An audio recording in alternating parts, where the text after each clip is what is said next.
Gavin, some of the people that we've talked to are quite enthusiastic about investments in Africa and suggest that it's one of the major growth areas of the future. Could you expand on that?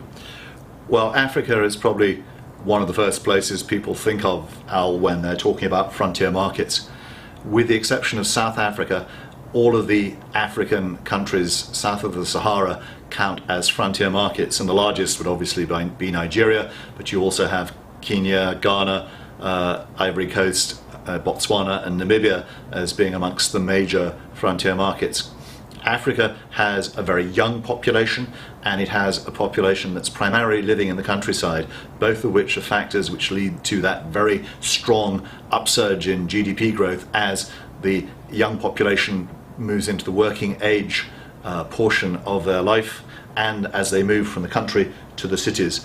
And when you do that, you get that sort of step change whereby you now have electric power, you now have running water, you now have the ability to actually be part of the cash economy and buy consumer goods. And as a result, many people feel that the African countries will actually be amongst the fastest growing over the next 10 years in the way that a number of them have already been over the last 10 years, and that as the quality of government in Africa has improved substantially in the last 20 years or so since the end of the Cold War, you're actually seeing a number of countries starting to be in the breakout stage. That concept of people moving into the cities and the demographics that go with it is a large part of our belief in the future of frontier markets. Absolutely, and this is a path that's been followed by any number of countries before, whether it was Western Europe in the 19th century and the US, or whether the emerging markets in the last 25 to 35 years. In essence, what you're doing is taking people out of a rural agrarian economy where the maximum increase in production is how much rice or wheat you can grow, into an environment where you're in a factory, you're in a service business, you have access to power and clean running water and means of transport. So we believe that this growth in Africa is going to be a major factor.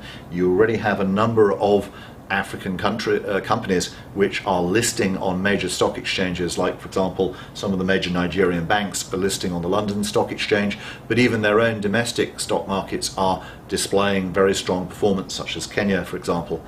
And again, Africa, to your point, Al, about people lumping everything together, what's happening in Somalia has nothing to do with what's happening in Ghana, which has very little to do, right. or Botswana.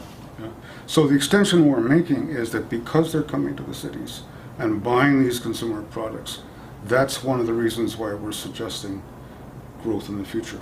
Absolutely, and that consumer stocks are obviously a great way to play that, including some of the global multinationals like, say, Unilever or Nestle or Procter & Gamble or Diageo, which actually have large operations in these countries.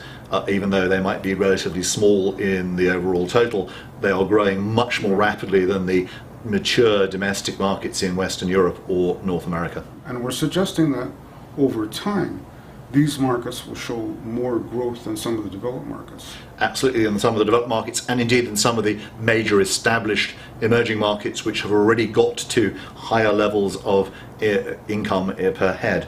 So there are some specific Africa-focused funds that investors can buy. There are, as mentioned, some individual African companies that are listed on the London Stock Exchange or via ADRs or GDRs. But again, we'd recommend strongly that investors, quite frankly, don't try and pick regions that they think are going to do better than other regions, because we believe this, and it appears to be the case, but we could be wrong. If you actually have a global frontier markets fund, the manager will be able to move the assets around depending on what's actually happening in those various regions. So the responsibility for making this work largely falls on the shoulders of the fund manager to move the dollars around as circumstances warrant. Absolutely, but also because it's an actively managed fund, they're not constrained by which companies happen to be listed at the moment on stock markets, as you are with an index fund, like an exchange traded fund. You can choose to be overweight Nigeria because you think the fundamentals there are very attractive, whereas in the MSCI Frontier Markets Index, Nigeria is only 16%. It's smaller than Qatar and Kuwait and the United Arab Emirates, which excellent markets so they are. Most people would probably feel that Nigeria has more longer term potential than small wealthy Gulf states.